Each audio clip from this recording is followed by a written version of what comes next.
દાહોદ જિલ્લા એલસીબીની ટીમને ઘણા સમયથી કામગીરી સોંપવામાં આવેલી કે દાહોદ વિસ્તારમાં ગેરકાયદેસર જો હથિયારો આવતા હોય તો તેના કેસ કરવા. ચૂંટણી દરમિયાન આવા 3 હથિયારો પકડી પાડવામાં આવેલા.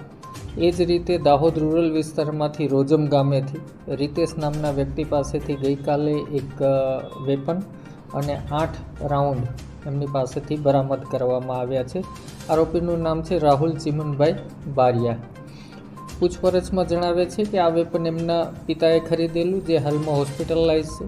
એટલે એમની તપાસ કરવામાં આવશે કે આ વેપન ક્યાંથી લાવતા હતા, અન્ય કોની પાસે આ પ્રકારના હથિયારો છે અને આ વિસ્તારમાં હથિયારોની કોણ વેચાણ કરે છે કે હેરાફેરી કરે છે એ બાબતમાં આગળ તપાસ હાથ ધરવામાં આવશે.